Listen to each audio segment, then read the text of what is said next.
Hi J-Team students! Today we're going to be talking about our friendly letters, and we're going to take some time to revise and edit these letters to make them the best they can be. So for this assignment, you're going to need your original copy of your letter and my comments. You're going to need to listen to the following screencast. Number 3, you're going to be typing your letter using a Google Doc. We learned last week how to set up a document. I want you to be sure to share with me and allow me to comment. Use the information from this screencast to revise your letter and ensure you meet the requirements. Number 4, after typing your letter, you're going to revise your letter by rereading for sentence fluency, complete sentences, and elaboration. When you're revising, you're paying attention to your language, so make sure that your sentences are smooth. Make sure they're complete. Every sentence should have a subject and a predicate, so every sentence should have some type of noun and some verb, and a verb.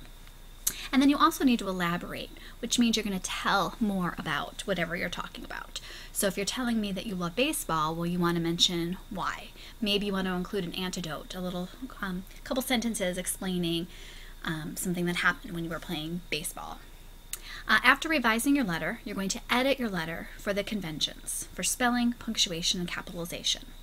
Now where revising is for the language, editing is taking a look at the spelling, the punctuation, and the capitalization. And a fancy word for that is called conventions. And last but not least, you'll proofread your letter one more time by reading your letter out to a friend and make any necessary changes. And then you're going to be able to print to follow me. All right, this process is going to take a couple days.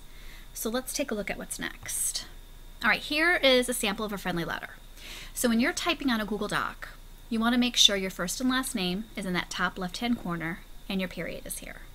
We are not including our street name or our town. So what I'm going to do is just click here, and I'm just going to get rid of that because we're not going to include that. What we are is going to include the current date, Dear Mrs. Mellon, noticing the comma, 3 body paragraphs, closing, notice the comma, and then your signature. For a friendly letter, you don't have to type your name.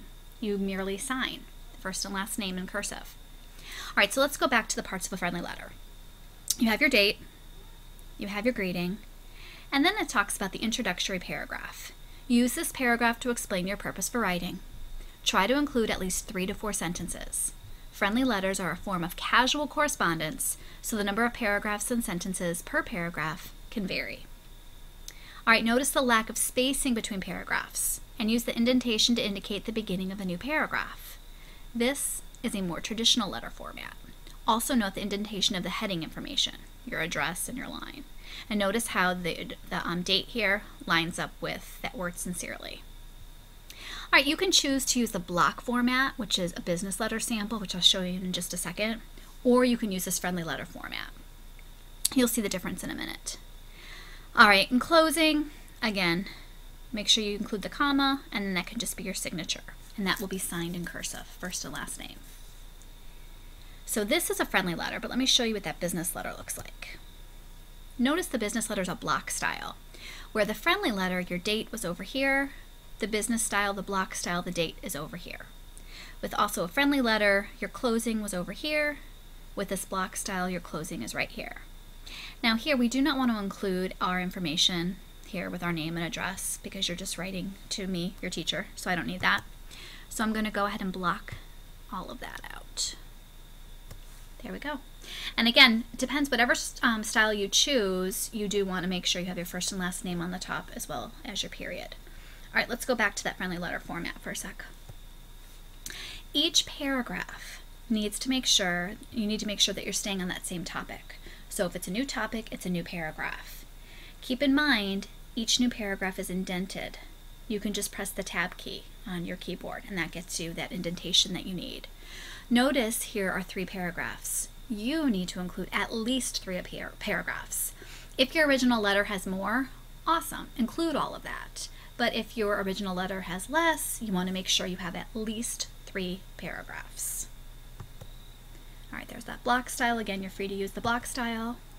All right, this is a paper that I gave you in class. These are the requirements for typing on a Google Doc. A size 12, easy to read black font. 1.5 spacing, heading in the upper left-hand corner. That's your first and last name and your period. And then here's a checklist to use.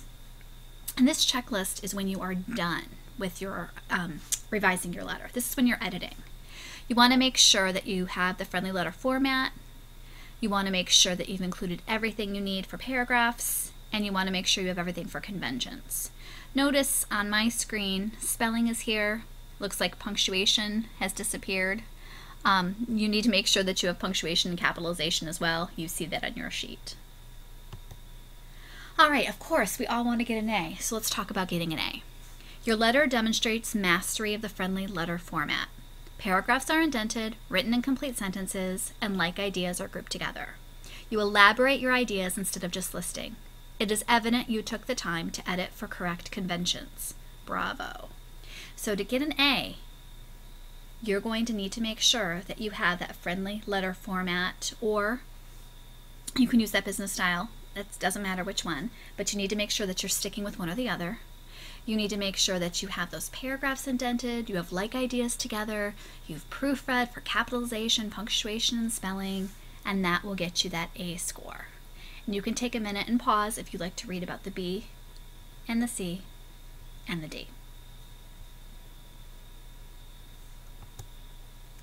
All right, you have this paper too, and this is to help you plan your letter. If you're someone who needs to kind of think things through before you start typing, this is the page for you to use. You can plan your letter by writing the date, your greeting, and just listing some ideas for paragraphs 1, 2, and 3, and then your closing. You don't have to use this paper, but if you'd like to, it's there for you to use. Okay, that takes us to the end of our screencast about writing a friendly letter. Let's just go back to the beginning where I talk about exactly what we're doing. Oh, it looks like, whoops, I hope that was not like that at the beginning. Right over here, you know that you need your original copy of your letter in my comments. You've listened to the screencast, so you're ready to go ahead and type your letter using a Google Doc. If you forget the next steps, please feel free to log back on and take another look at the screencast to remember exactly what to do. All right, good luck. You'll do great.